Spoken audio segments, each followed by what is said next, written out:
Well, welcome back to the Better Everyday podcast, where we're unlocking our best self one episode at a time. My name is Grace Garcia, and this is my amazing husband, David Garcia. And you guys, we were on episode 31. I'm so excited for when we get to say, 52? Because that means we've done it 52 would be a whole year. A whole year.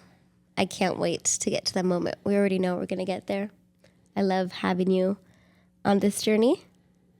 Although my technical side of my brain is telling me, even when we get to 52, we'll be 1 month over a year just because we're taking December off.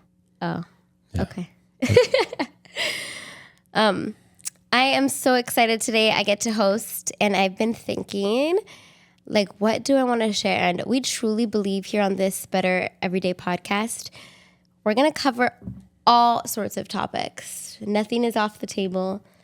We are an open book. We believe in 100% transparency. That's kind of what we live by here on this podcast, but in our personal lives. I don't think there's a question that we shy away from. I personally love even quote unquote taboo topics. And there's this saying that says it is not polite to talk about, I think it's like religion, politics, and money. Mm-hmm. And we've talked about religion and money quite a bit. Yeah. I thought, you know what? It's time to talk about politics. We're nearing the election month and day. And I say, why not talk about it? Why not? I know this can be so taboo and it might be a turnoff to some people, but it's a huge part of everyone's life. Yeah. And so that's what I want this to be, kind of exposing our hearts, our thoughts, what we think about it.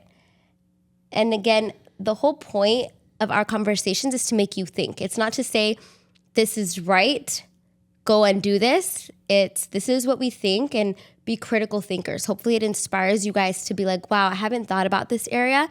Let me do my research. I think that's what it is. That's what better is.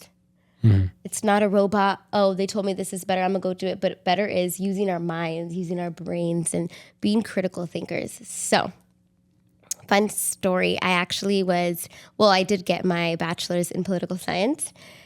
And when we were talking, I remember I asked you, so one of the questions that came up that I thought was really important was, what's his political stance?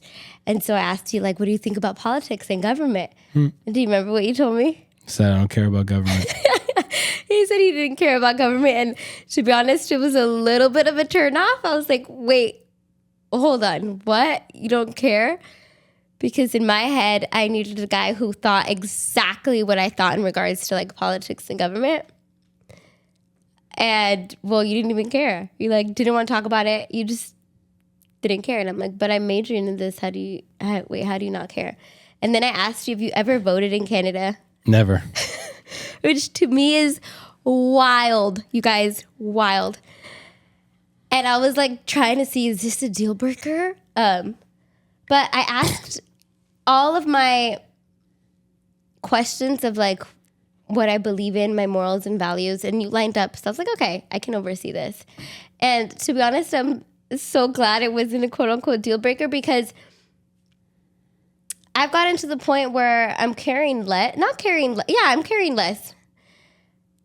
And not in the sense that I'm not going to vote. I feel like it is my civic duty to vote. But I can see why people, and we'll talk about it, but I can see why people are just meh about politics. Mm-hmm. But what's your journey? Do you still not care? Was there a time in your life where you got involved? Because I can see kind of from the outside looking in what it looks like on you.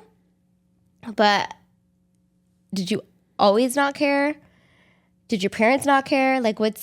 What's David's mind like on politics, his background? I don't care for the simple fact that I believe that no matter what happens in government, you still rule over what happens in your life.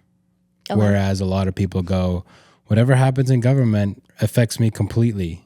And I just don't have that. Actually, my boy Dave Ramsey actually says, what happens in your house is more important than what happens in the White House. 100%. That's good. And so it's not to say that I grew up with that saying. I just recently heard it. And I'm like, okay, that makes a lot of sense.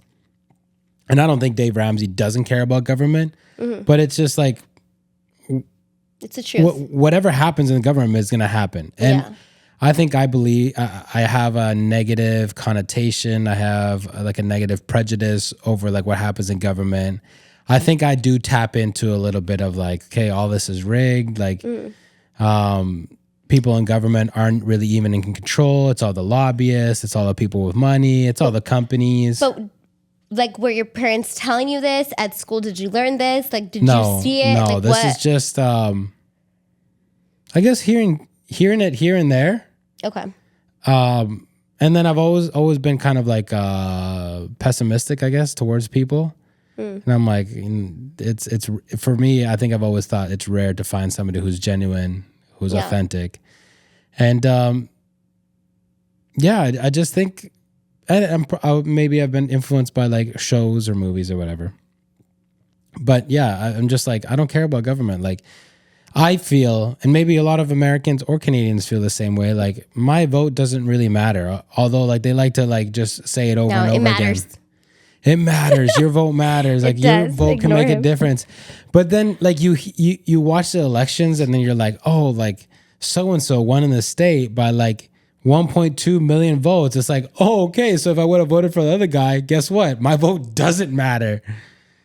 And so, okay, so that's the first point. Second point, I think there may be a facet of government that does intrigue me, that does like bring out that passion in me. I just haven't found it.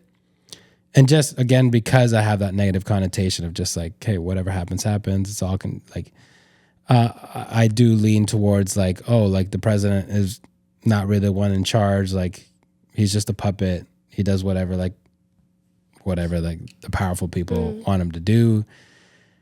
And I do believe there is some corruption. Like, I don't know if you've ever heard about the Nancy Pelosi stuff where she hits big on the stock market, and it's usually because she basically has insider trader information. And so like Congress people, there's even like an index that follows her trades exactly to the T. So all you got to do is put your money in there, and if she wins, you win. So yeah, it just, for me, in Canada, I don't feel like it's that big a thing. I think I heard that during COVID, government became a big thing because there was so much controversy happening over there. But before that, I don't think any of the people around me, whether in church, school, or whatever, like ever said anything about government. Like nobody cared. It was just like whatever happens, happens. We live in Canada, land of the free. So it doesn't matter. Like I feel like the changes that they make are like the smallest, and like, okay, we're gonna raise the taxes by 5% or whatever. Like, and so I'm just like, whatever, you just. Yeah. Like, it's not like me kicking and screaming or me voting a certain way is gonna change the outcome or gonna do something. It's just like, okay, I just gotta take it on the chin and then adapt and make the most of it. Like, and I just believe that's what I guess a champion spirit really has. Like, whatever comes your way, whatever life throws your way, take it on the chin, get up, and then keep moving forward. Yeah. Just figure it out. And so, that's been my thought. I do recall, though, and correct me if I'm wrong, because I'd never heard you talk about politics or get into it or like research until you started investing and you were like, oh, this candidate is better in regards to the economy or this. And then I'd heard you talk about it and like do your research. And I was like, wait, was it passion? Was it just curiosity? No. It wasn't passion. It wasn't, at least passion. It wasn't passion for government. I fell into what a good amount of Americans fall into. Like, how is this president? How is this government official going to help me? How is it going to help me have less taxes, which means more money in my pocket? It's usually that. How is this person going to help me put more money in my pocket? That's all there is to it. And so when I got into stocks, obviously everything that happens into government, it affects stocks. Like something bad happens in the government, you go back in the graph of like the S&P 500 or whatever, and you go into the exact time that news came out. Guess what? You'll either see it go down or you'll see it go up. So it affects stocks. Yeah. Right? it was mostly like the Federal Reserve, which is, I think, a branch of government, I think, or. Well, it's under the government, And so what they do obviously affects the stock market in a big way. Yeah. So then, I would talk to you about these things because I knew that you were into politics.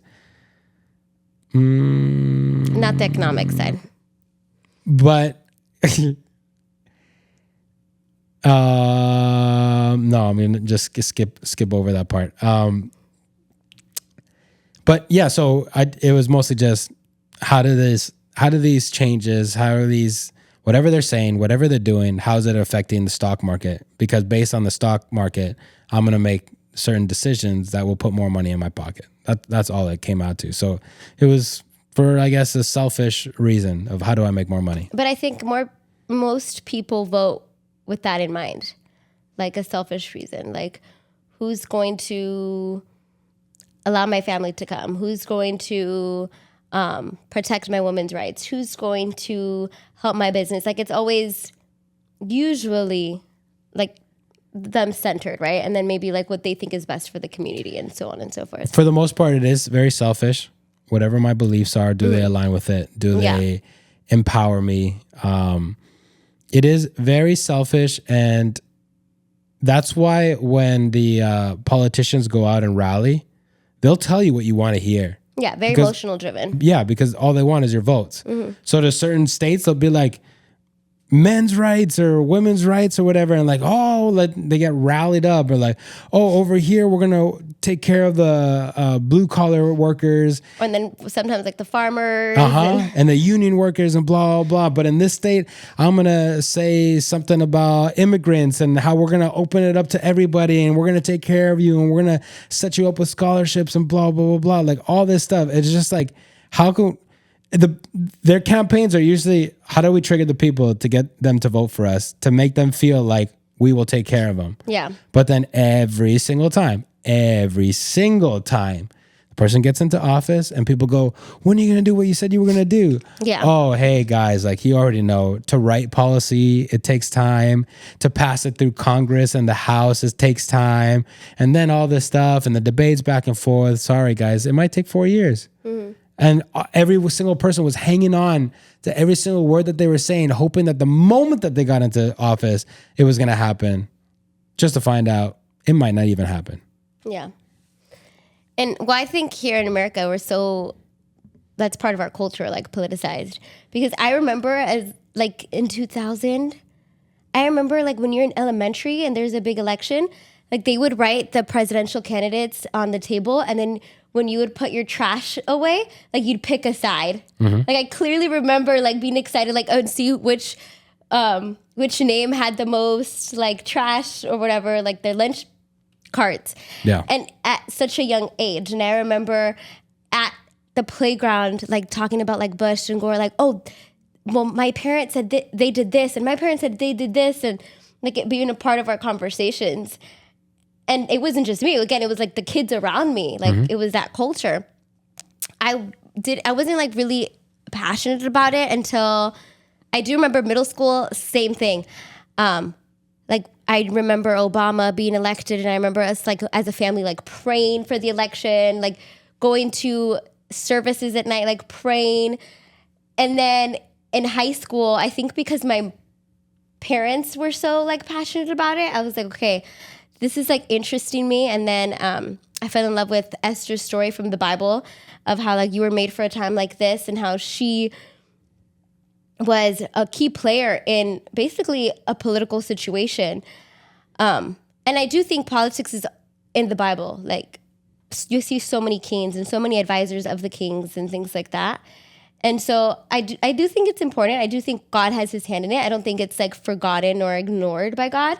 But I do believe that the older I get, I think this naiveness of like so much change can happen, or this, what is it? Maybe realistic, or maybe being married to you. I don't know what it is. I think I rubbed off on you a little bit. But it's true, because we can't lie. We see corruption in the church. We see corruption in family members. Like we see corruption in institutions that are meant to be pure. And so how can we believe that these people who say that they are, like, there's not going to be corruption in the White House. Like, that's just being naive. That's just being dumb or ignorant at that point. Like, human beings are flawed. There is evil. And anywhere you look, that it's going to happen in the White House, it's going to happen. But I think you can be kind of like this 2-in-1. Like, yes, this exists, but also God can rise up an Esther, or can rise up a Nehemiah, or he can rise up a Daniel. I truly believe that not every single person in government is corrupt. And I think that God can use a king like Nebuchadnezzar that's not Christian, that has evil plans, and speak to him, or how it says, like, everything can be used for his glory. I still believe both of those things can be true. What do you think? I think people have a hope. And again, that's why these candidates go rally. Mm. They have a hope for a revolutionary event to happen. Like you said, like how you said you feel like you've become less naive. And I think that's part of it. Like, people are naive thinking like, this person is speaking all the right things. And then the moment they get power, all this is going to happen. Yeah. But then I go back to the analogy of like looking through a microscope and you only seeing a speck of what the whole picture is. Mm-hmm. But then when you zoom out and then you realize if they really did do what they say they're going to do, and you look at the bigger picture, it's like, okay, this decision that they're going to make, whatever it is, maybe they're going to raise the interest rates 5%. Maybe not the interest rates, the income tax. They're going to raise it 5% or lower 5%. Yeah. If that happens, who does it affect? Especially, and you have to go from top to bottom. Who does it affect? Whose feathers does it ruffle? How mad are they going to get? How much do they contribute to their campaign? Blah, blah, blah, blah, blah. It all goes. And when you look at that, it's just like, okay, like that there's so much, I'll call it chains because I don't have another word for it, but there's so many chains, so many so much litigation, so much like roadblocks where it's just like, maybe these candidates do want to do what they say they want to do. Yeah. But the amount of just challenges to even get there. Yeah. Again, there's so many opinions that they hear. There's so many people that they might ruffle their feathers, people that are important to their political campaign. Like, there's so much going on. It's just like,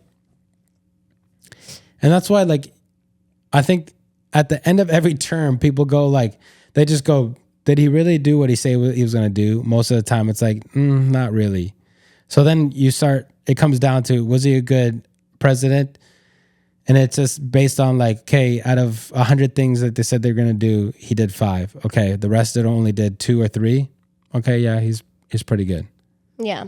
You know, and that's the part for me. It's just like,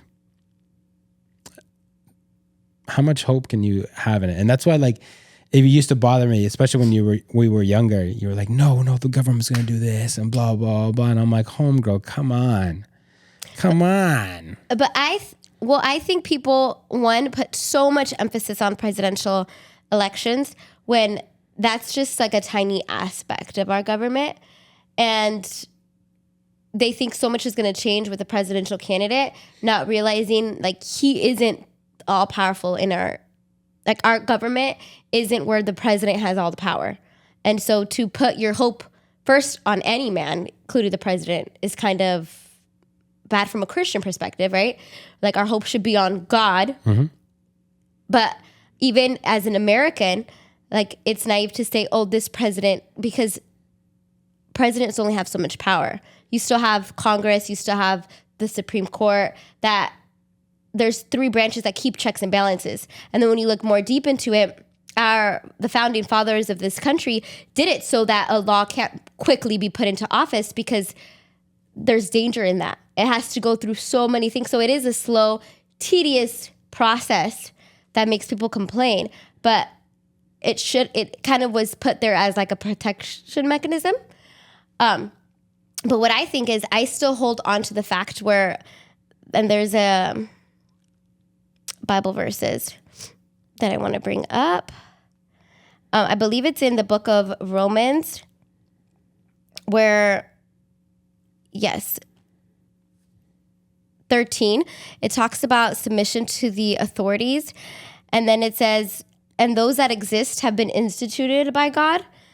And then it says like whoever resists authorities resists what God has appointed and things like that. But basically it's saying like God is sovereign and he doesn't allow something unless he wants to allow it. Mm-hmm. And so in my head, it's like, yes, people are corrupt, but it's like God is doing the moving. And so not putting your trust, I think as a believer, and I'm speaking to those believers who are watching us, take this moment of the election. And I think that's where I say, like, I think growing up, I cared so much about like that specific person or this specific law or this specific thing, when it's let's place our hope on God, knowing that God allows those institutions.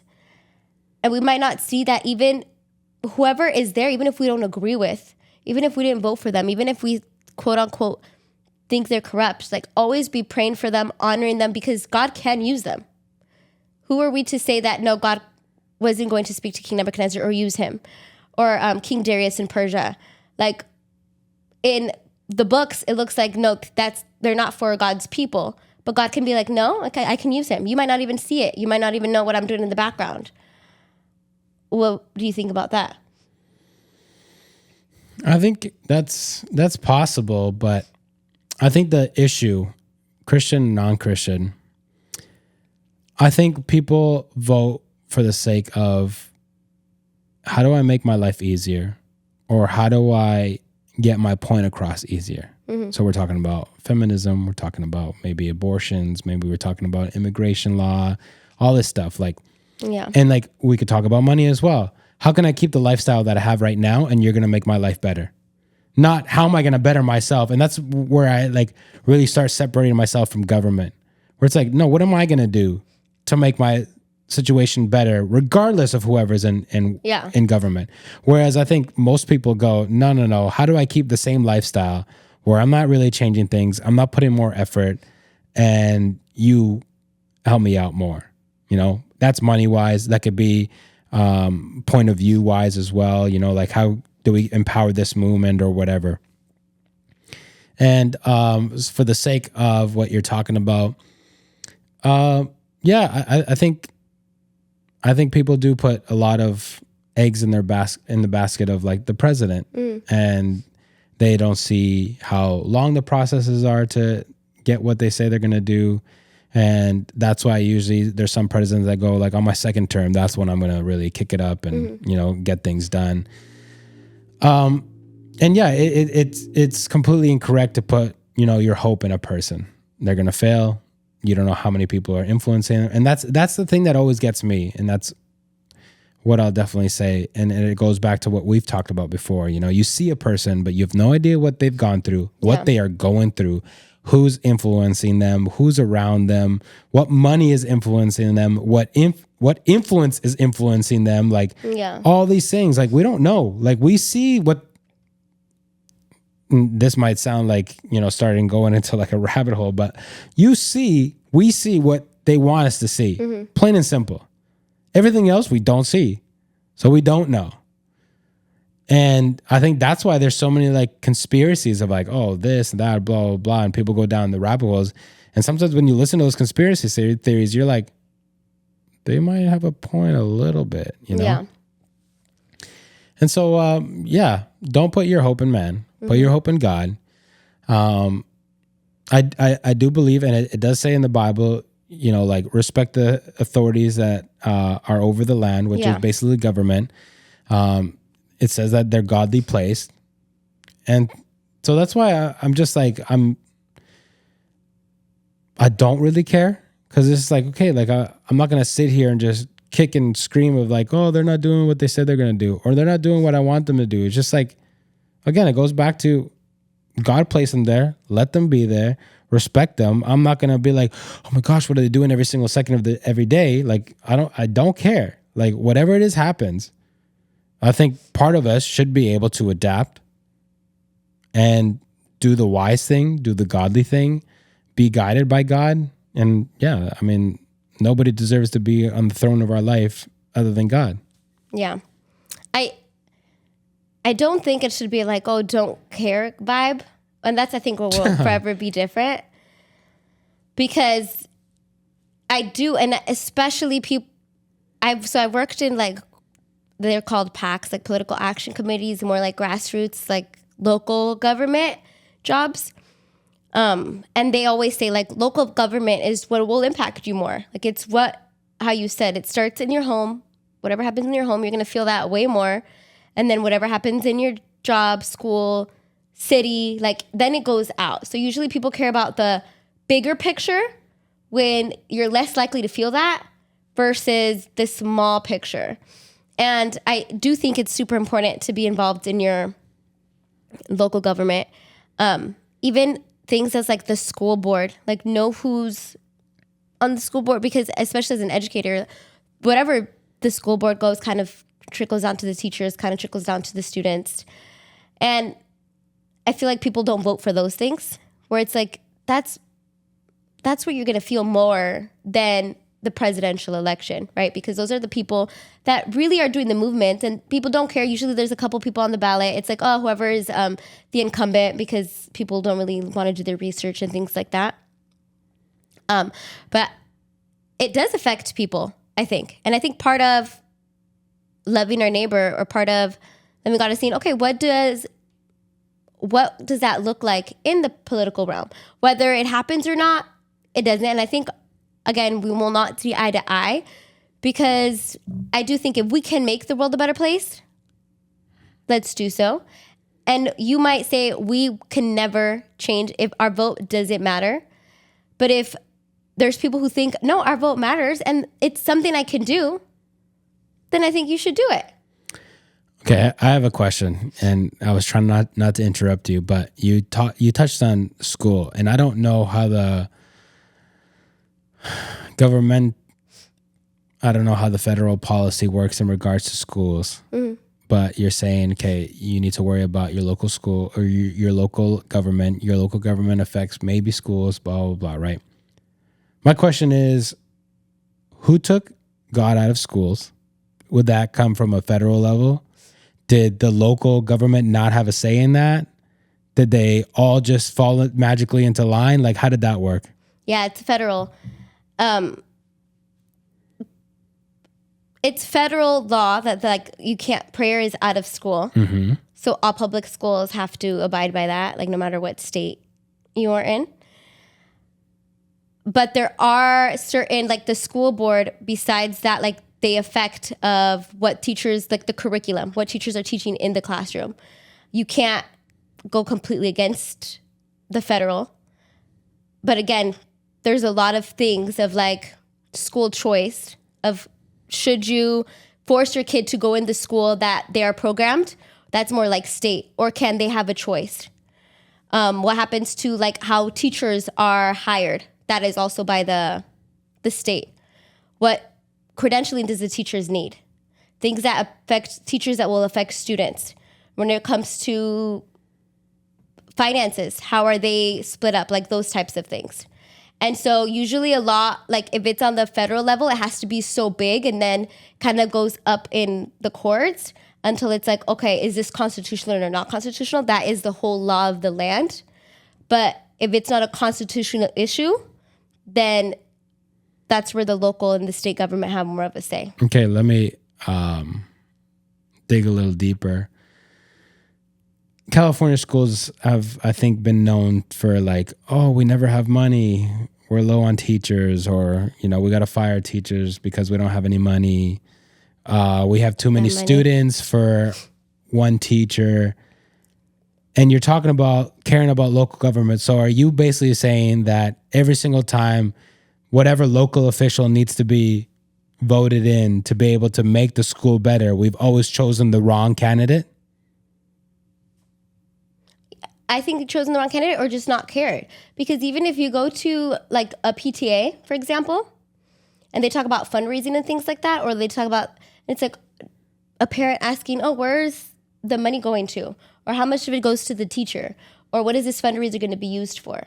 And I think there's people that just like don't care. And so they don't ask. And so they just do how they deem best. When it comes to like the state budget, that's the governor, obviously. And there's going to be people, and that's where you get into like political parties who think, okay, let's spend more versus more being more conservative. Because I'm just saying this because, I mean, I've only been here for 8 years, but I guess my question to even surpass those 8 years would be, has the school system in California ever thrived? If the answer is no, then I reiterate my question. Does California just keep voting in people who don't know what they're doing or how they're doing it?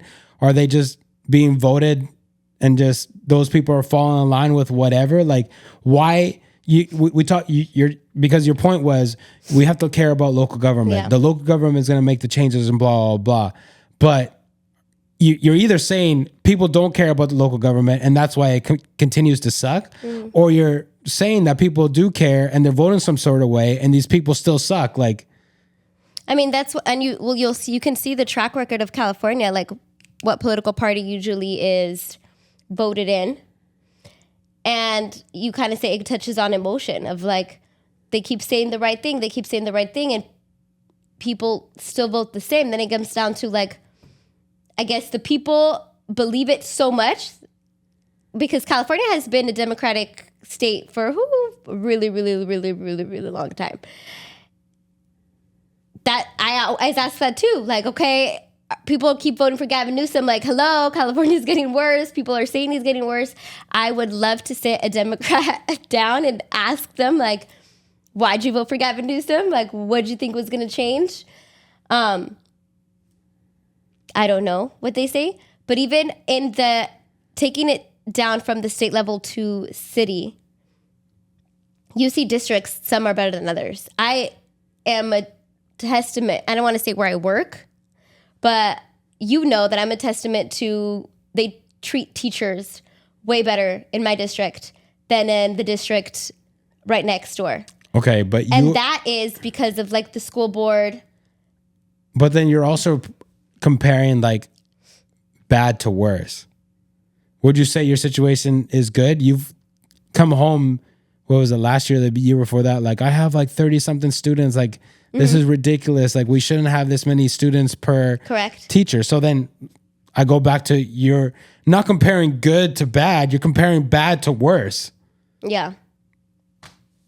But it changed. And teachers voted this year, or this past year, we voted to make class sizes a little bit smaller. So now I think the majority I have is like 32. So it did get better from last year. But parents have to be okay with the schedule change. The district has to be okay with the schedule change. Like, teachers have to say something. Like, it matters. I think for a long time, the enemy always wants to say, your voice doesn't matter. Like, you don't matter. And I do think there's power in numbers. And so I do think to say, like, stay paralyzed because there's not going to be any change, I don't think is it correct. Because we can go the same, let's not focus on politics right now. Let's focus on the spiritual world, right?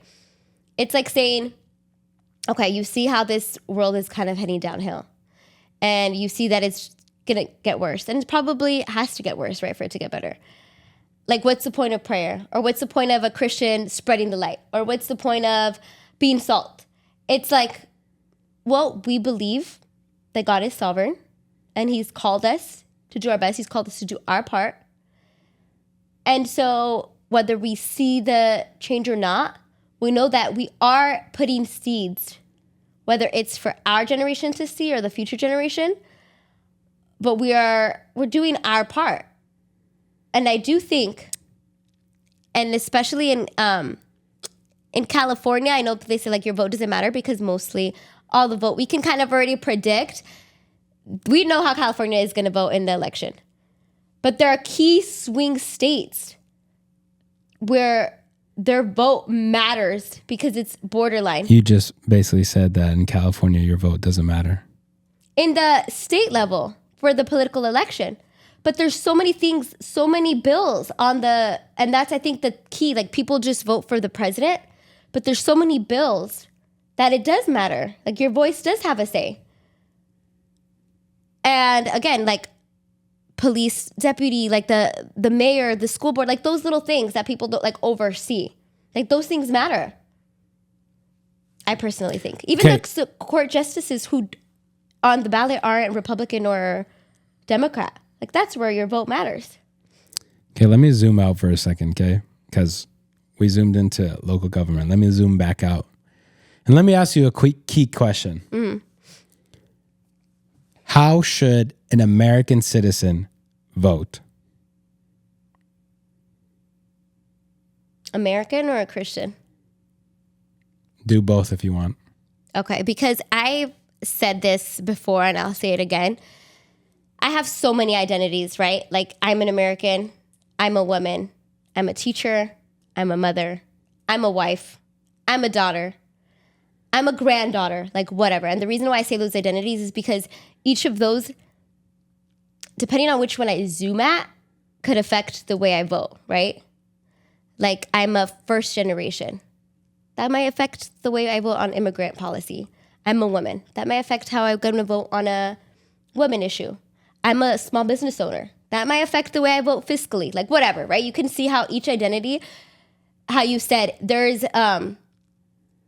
could be a selfish point in how I vote. Personally, I do my best, and I the reason I say I do my best is because I'm human. I'm not like perfect.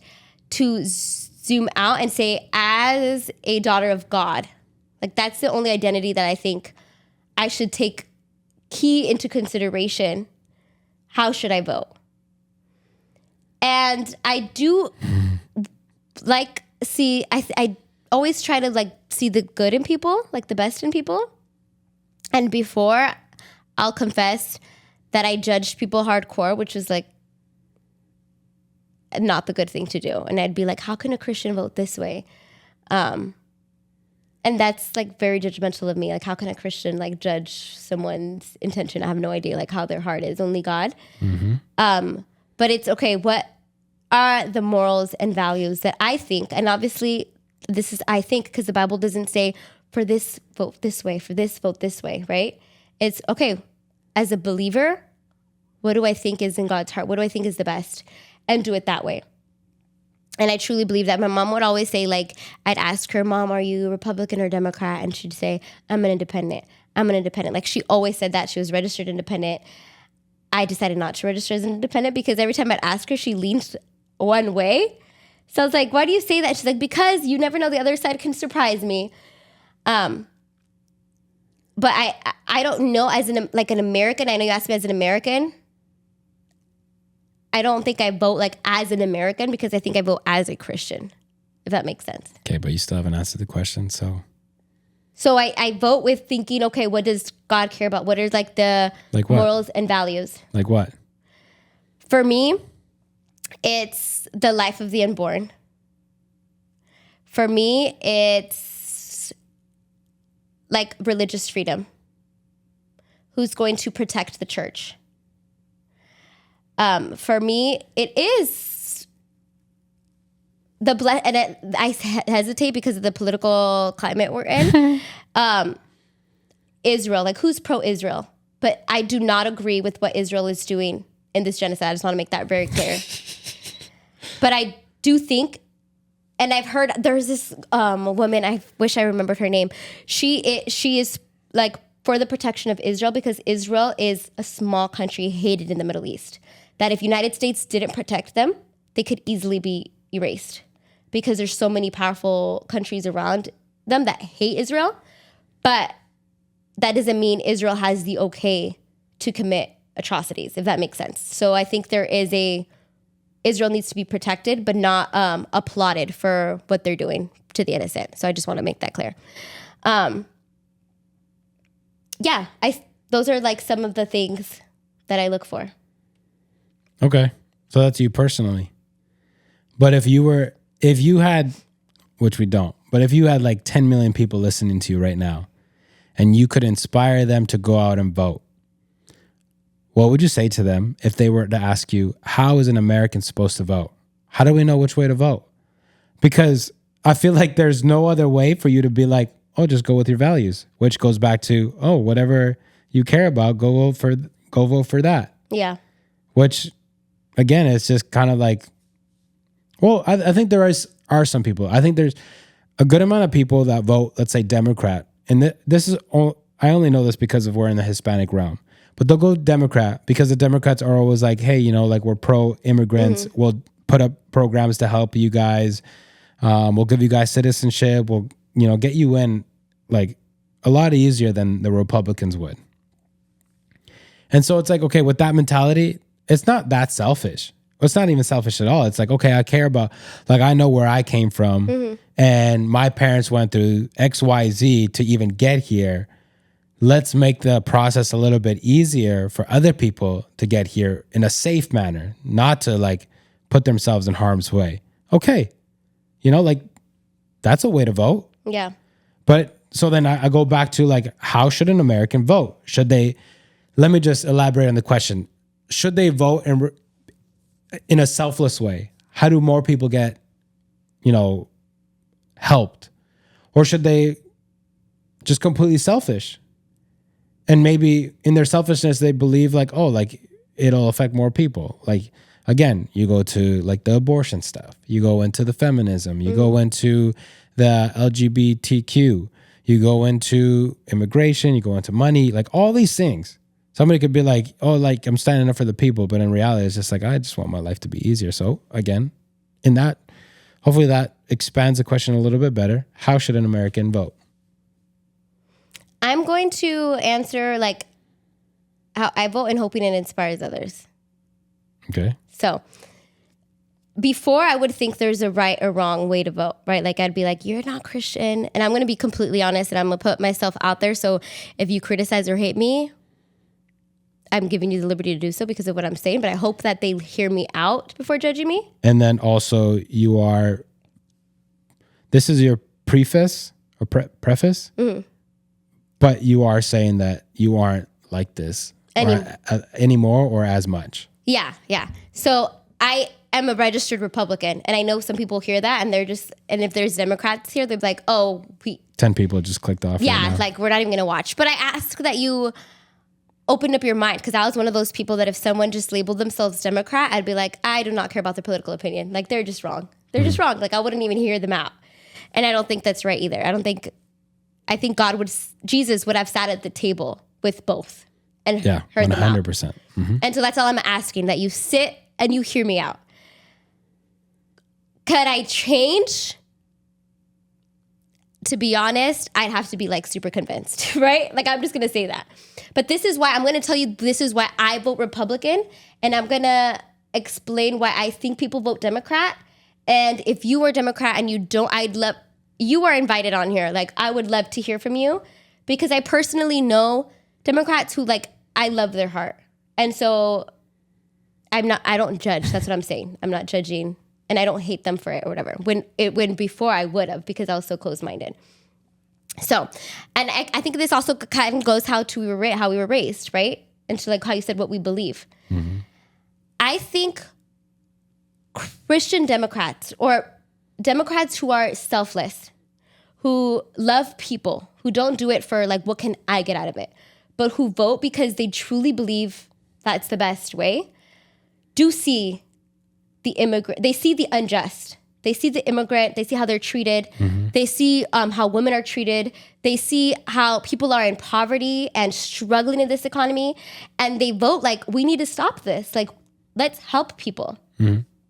And that is beautiful. Like their heart, like I desire to have that heart, to have a compassionate heart. And I say like, I struggle with that. Like my sister she easily drops what she's doing, rolls up her soldiers, her sleeves. And Melody, shout out to you. Like she's someone who genuinely loves people and will like lay down her life for people.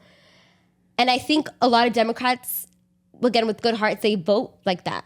Like there's people in need. Let's help them. Now, this kind of goes back to like the naiveness of politics. The main reason why I vote Republican and not Democrat is I don't think government fixes the problem. And Democrat is usually more pro-government. Government needs to have more money to vote, like to give the resources to the women in need.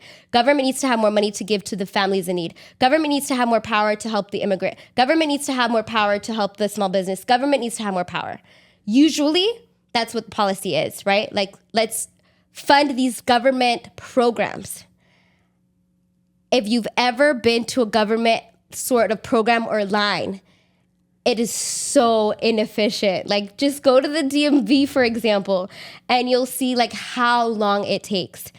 When we talk about efficiency, I don't think the government is efficient. I think by the time the resources that we give the government to give to the people, by the time it actually trickles down to the people, so much bureaucracy has been paid, so many buildings, like it's like kind of so many resources have been wasted by the time it gets to the hands onto the actual person. Mm-hmm. I don't think God had planned it that way. And there are so many verses to help the foreigner, to like let them in your home. And I think that should be a Christian's heart. And I think that's why Christian Democrats vote that way. The reason a Republican, it's less like handouts for people, like to the government, to give the government. Again, they kind of see as like, let's make government small. When it comes to small businesses, like leave them alone, leave the people alone, let the state vote, kind of like, let's take a little bit off of the government and give more to the people. This is why I don't judge where you vote, because I do believe 100% it should have been the church's intent. Like God told the church to bring in the foreigner. God told the church, that's what religion is, to take care of the widow and to take care of the orphan.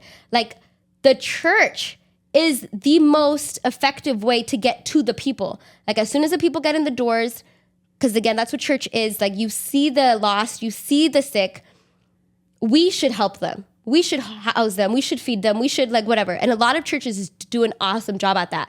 Like they are involved in the charities. They have programs for like foster children. Like that's awesome. But I think that as the years went on and the church has been doing that less and less, there's obviously an issue. Like who's going to take care of it? And so the government has taxed it upon themselves. And that's where now it's kind of been as people take advantage and like, you hear the stories of, oh, I'm going to take advantage of these government programs. And now people lie and it goes to the people who they don't really need it.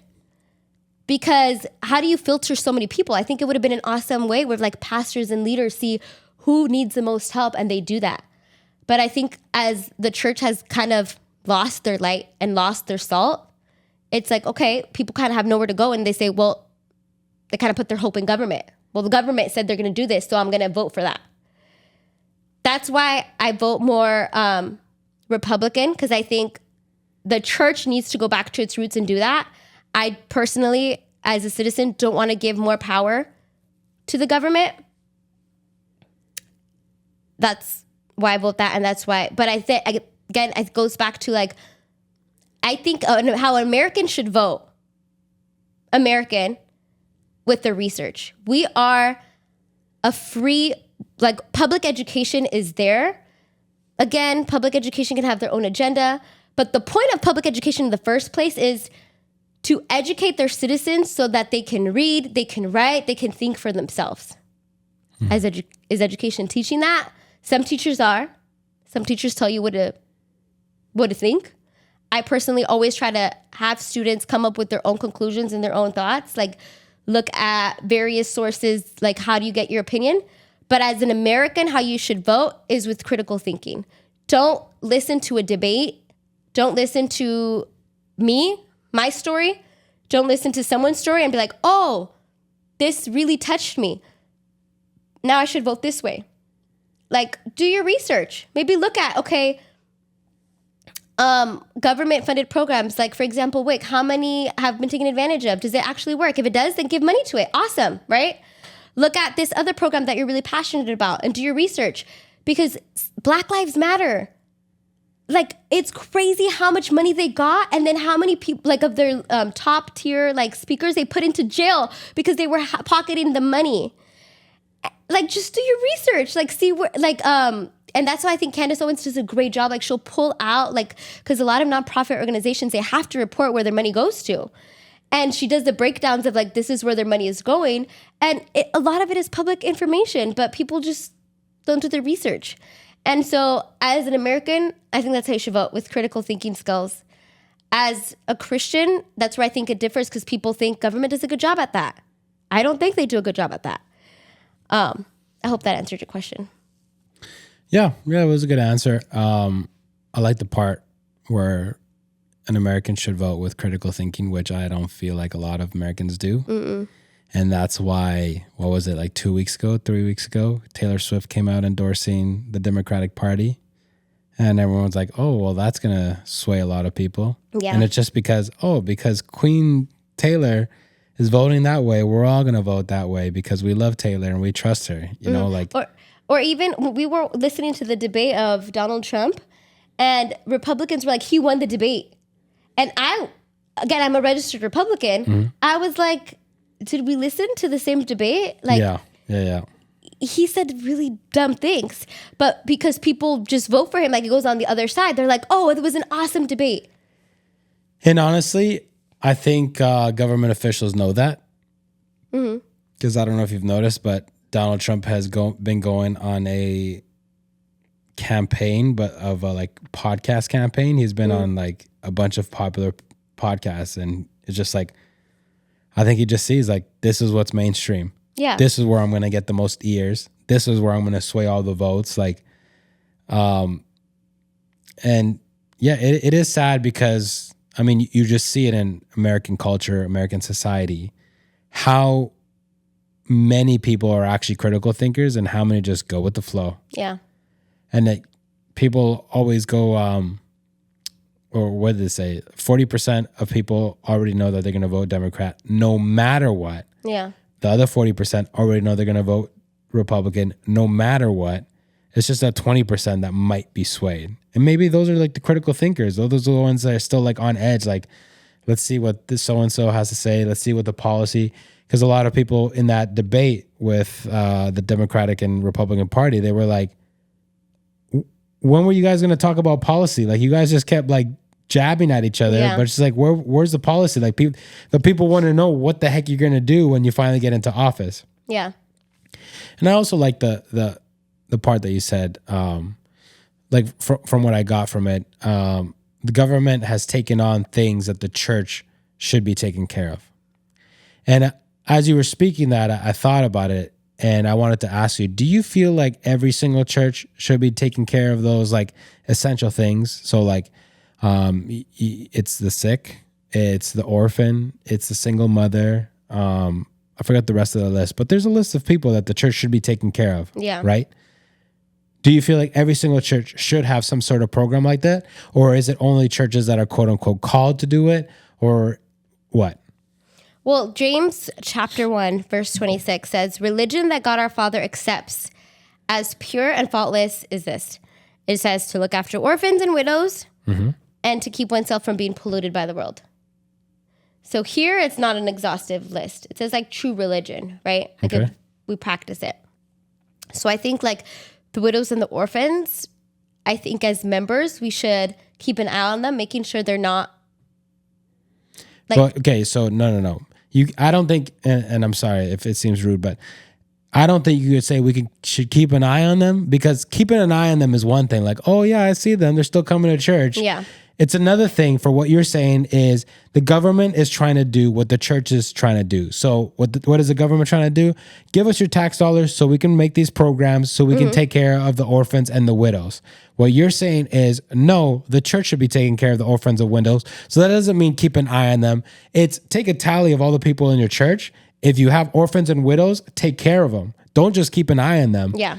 Like, have a program where part of the money that you have coming in, it goes back to them. Yeah. And as you were saying that, what I was thinking is because, again, kind of going back to like why I vote that way is you even said it. We can't trust government.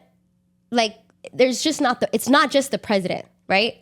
So we can give our taxes to even what the president says. But the one who's in charge of the purse of the taxes, that's like Congress. There's so many, senators and our representatives, things like that.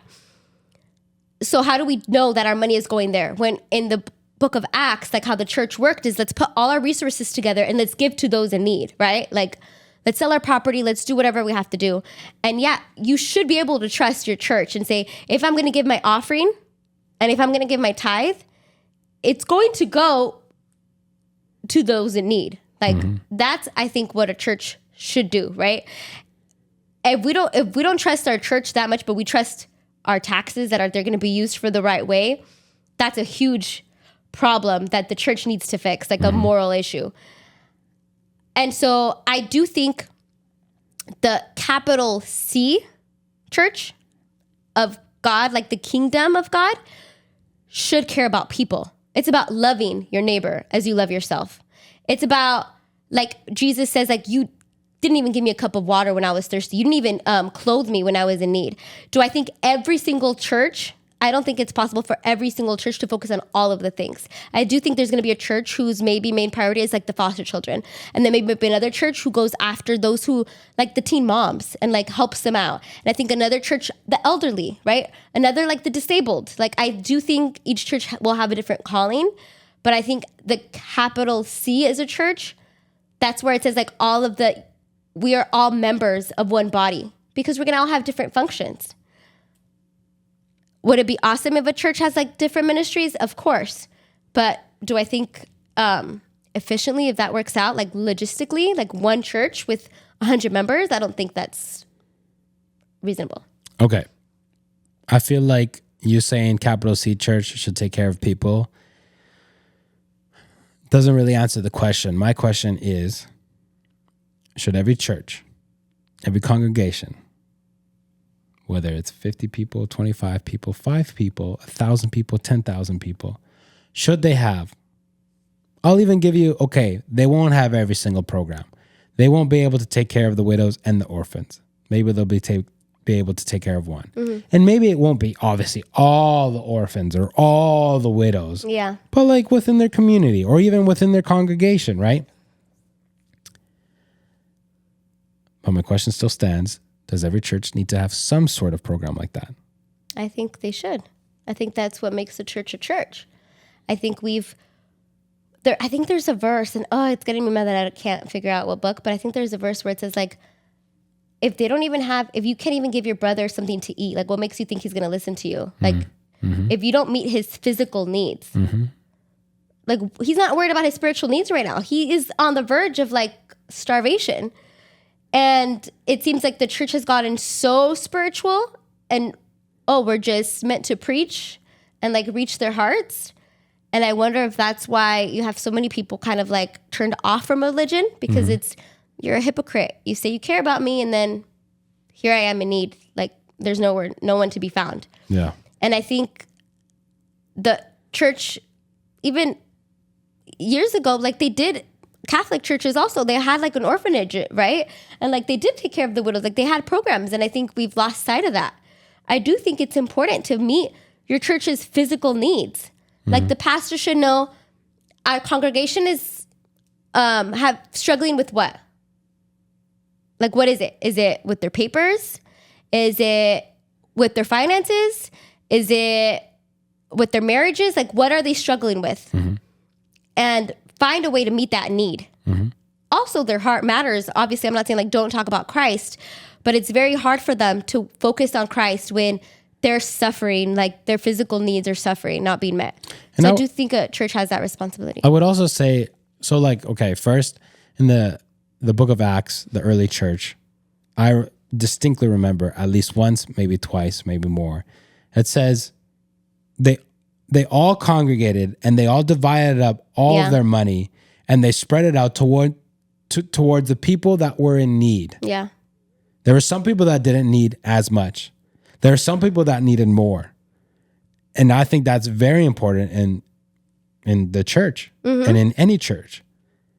The other thing that I was going to say, you had something to say? Well, after that, like just because of that point, don't lose your other point though. And people love that. Like people say, yes, we need to do that. If you do it in the government, that is called like socialist government. Like that's what socialism is. And it starts off as a good concept. Like you read the books and you're like, oh, that is so caring. That is so loving. Let's do it. Then you get countries like Cuba, Venezuela, where it's like, everyone's going to get paid the same. Everyone is going to, like, it doesn't work when it's in the hands of government, when it's in the hands of people who aren't led by faith or aren't led by God. So I think people take on these concepts of the Bible and want to blanket it to like government and force government to do that. And that's where it can fall wrong. And I just ask Christians to think what should be the church's responsibility, and maybe you have a role in like shifting how your church thinks, versus what are we gonna like government needs to take care of that, where it's like secular, because we've seen what happens when you are because even God says, let the people be cheerful givers. It wasn't Apostle Paul saying, or Peter, give me that, I'm gonna give it to who's in need. It was never by force. Like God is not a coercive God. But yet if you leave it in the government hand, the government says, this is an amazing concept, you're generous, I'm going to force everyone, and if they don't, they're going to be persecuted. Like, we can see how the same concept in different hands can be deadly or catastrophic. Yeah. Just want to point that out. And I think you pointed out socialism, but I think people at the top of socialism are still not equal to the people below them. So you're saying like everyone makes the same amount of money, everybody, yeah, but the person on top. So no, not everybody. And the way that I read that part of the book of Acts is they all basically pooled their money, and the ones that were in need got more, and the ones that didn't have that much need, it's just like, okay, like we're fine. Like, yeah. So it's not so much like a universal socialism where it's like everyone gets the exact same thing. It's like, no, some people have a bigger need. Maybe somebody has a disability and has a bigger need. Maybe somebody is a widow or an orphan that has a bigger need. Like us with like married and 2 kids, we probably don't have that much of a bigger need, you know? Like, so I think it's what you were saying before, for let's say a pastor to take a tally to know their congregation, know where they're struggling. But then there's the other part. Because I truly believe it's one thing to just be like, oh, you're struggling to make rent? Here's the money for rent.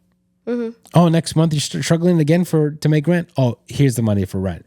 It's like, okay, no. It's one thing to just give handouts, and there isn't the second part, which is teach a man how to fish. Yeah. And he'll be able to fish. Like, so I think it should be hand in hand of like, okay, we see a need and we're going to fill the need, but also we're going to fill the need in regards to like, we're going to equip our people. So it's like, let's take a tally of our or a survey of our congregation. Let's say if it's 1,000 people, it's just like, okay, let's see what the medium income is here. And maybe it's below the poverty line. Okay, so how do we fix that? As a church, how do we fix that? Okay, maybe we don't give people direct money, but maybe we take this X amount percentage and we're going to invest it into having financial professionals come in and teach these people about how to do money right. And in that way, you are filling their needs and where they can learn inside the church. I think that's so important to learn things inside the church, whether that's a skill, whether that's just life lessons, whether that's how to manage your finances. All these things should be learned in church 100%. So people can go outside of church and be like, through the church that God planted right here, my life got blessed. And because of that, I believe in God because he placed this resource near me and I became better because of it. 100%. I totally agree with you. I think like Proverbs has so many life lessons. It's not just about your heart.